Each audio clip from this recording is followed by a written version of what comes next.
May taglay na halina, ang bawat pahina, may pangakong sorpresa sa bawat mangbabasa. Sumama't alamin, hiwalay at ipagpasin sa bawat librong bubukladin. Iba't ibang mundo ang mararating. Alika mo, mga tauhan dilalanin. Alika mo, bawat aral unawain. Alika mo, halika na. Alika mo, magbasa. Patuloy pa rin, pangarap mong kayang abutin.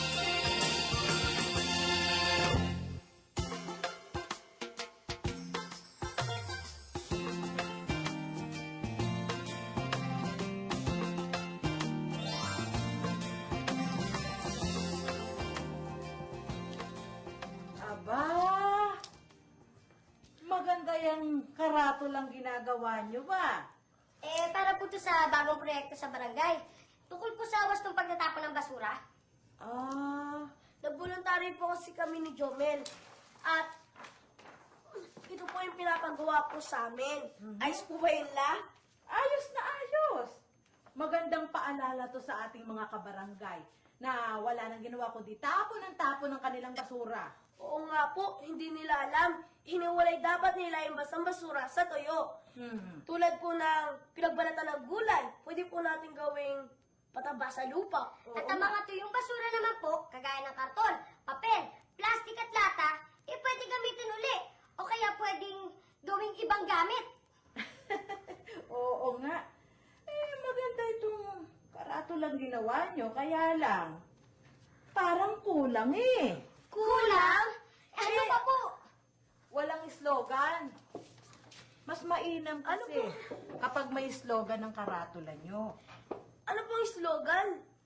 Ito ay isang maikli pero makabuluhang pahayag upang maiparating ninyo kung ano ang gusto nyong iparating dyan sa karatulang yan. Para pong mensahe? Parang ganon. Mas maganda kasi kapag may slogan ng karatula. Mas malakas ang dating ng mensahe. O, nakikita na, nababasa pa. Di ba? O nga no. Ano kayang magandang slogan? Isip. Alam ko lang, may naisip na ako. Alagaan natin ang kapaligiran. Pwede yun. Kung lagi nating panatilihin ang kalinisan. Pwede rin. Mas maganda ang naisip ko. Alagaan natin ang kapaligiran. Mas maganda yung naisip ko. Lagi nating panatilihin ang kalinisan. Mas maganda yung naisip ko. Mas maganda yung naisip ko. Teka, sandali lang. Para walang away, gamitin nyo pareho yung mga naisip nyong slogan. Di ba hindi pwede yun? Kailangan isa lang yung slogan. Di pagsamahin ninyo.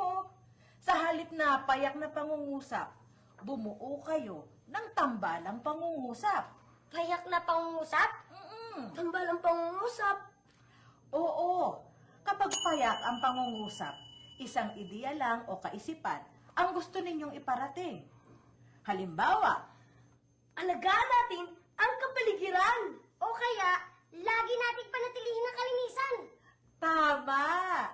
Kapag pinag-ugnay ninyo ang dalawang payak na pangungusap ng pangatnig tulad ng at, makabubuo kayo ng tambalang pangungusap. Sige nga po, subukan natin kung pwede. Alagaan natin ang kapaligiran. At, Lagi nating panatilihin ang kalinisan. Oo nga no, pwede. Maganda pakinggan. Alagaan natin ang kapaligiran at lagi nating panatilihin ang kalinisan. Yan! May slogan na tayo. Maikli, makabuluhan, at may tambalang pangungusap pa. sige na, ituloy nyo na yung ginagawa nyo. Ako'y mananahina. Nakikinig ako ng drama sa radyo. Ay, La, Oh. pwede pong tambalang pangungusap yung sinabi nyo. Mananahina ako at makikinig na ako ng drama sa radyo. Pwede. Ano? Ang gagaling nyo Manang-mana kayo sa lola nyo. Simulan na natin. Mamaya, Drama ngayon.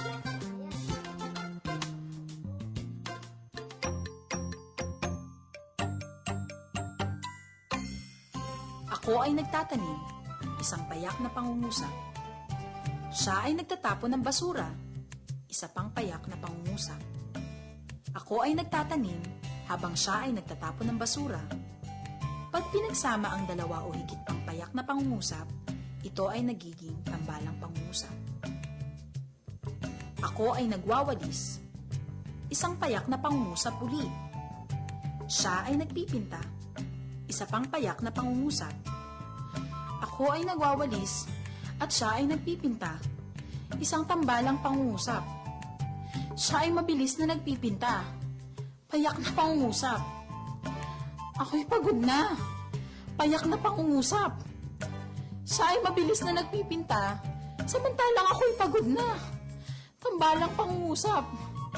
Pagod na ako, pahinga naman tayo. Nakakatuwa naman ito.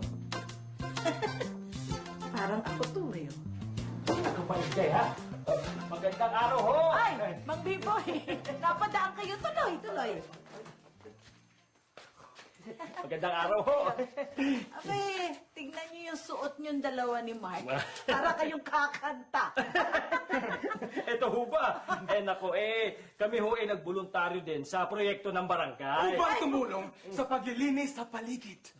At saka, Ba't ganyan? ewan ko, siya nga pala, titingnan rin kasi namin yung ginagawang karatula nila Jomel at saka ni... Kumpleto ang mga detalye.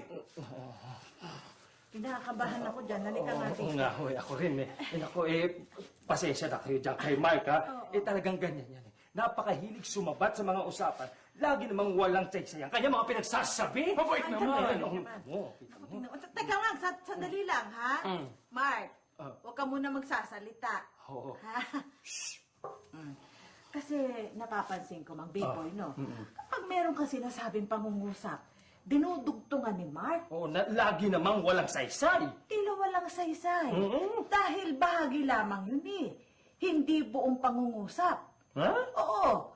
Kapag hindi buo ang ideya at kaisipan, sugnay ang tawag doon. Sugnay na hindi nakapag-iisa. Ganon ho ba yun? Oo. Ano kaya kung pagsamahin niyo yung sinasabi niyong dalawa? Ho? Oo. Bakit ho? Di para makabuo kayo ng hugnayang pangungusap. Oo, pag pinag-ugnay ninyo ang payak na pangungusap at sugnay na hindi nakapag-iisa, ang tawag nun ay hugnayan. Sige, subukan nyo. Subukan ko. Oo. Sige, bahala ho kayo. Nako. Tulad na ho ng sinasabi ko sa inyo kanina, nagboluntaryo din kami sa proyekto ng barangay. Upang tumulong sa paglilinis sa paligid.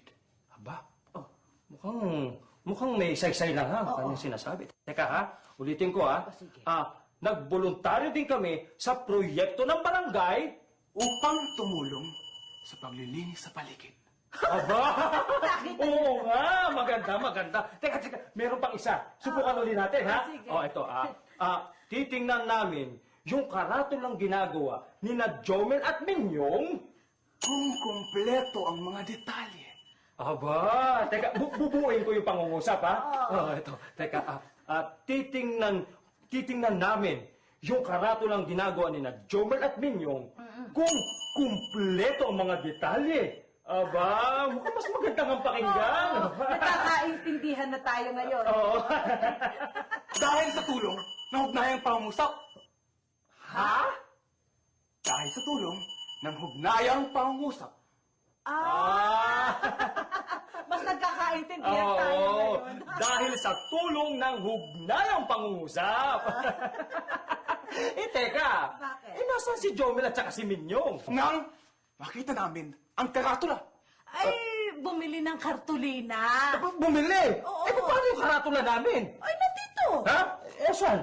Ito, Saan? nakikita ko sa inyo. Aba, maganda. Ito ba yung karatula natin? Oo. Eksakto. Maganda na, ano. Tingnan mo, kamukha mo pa nga yun, Mark. Oo. Kabrito. Tikwas ang buhok. Ay, teka. Parang yata mas magandang may slogan dito sa ibabaw. Oo. Makante eh. Oh. Lalagyan yan. Ah, ganon. Nag-iisip na nga ako eh. Aba. Oo, mas maganda. Oo nga. Yan ang gagawin ng mga ako. Ayun. Ikaw, may naisip na slogan. Iisip muna.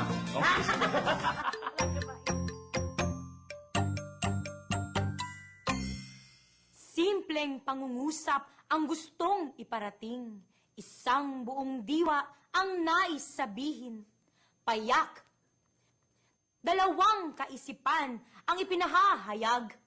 Ang bawat kaisipan ay malayat may saysay. Tambalan. Ang isa'y may buong kaisipan. Ang isa'y parang walang saysay. Pero pag ating pinagsama, hugnayang pangungusap siyang tunay. Hugnayan. May tatlong kayarian. Ang pangungusap, mga kayariang dapat nating tandaan. Magagamit ito sa pagsasalita at pagsulat. Payak, tambalan, at saka hugnayan.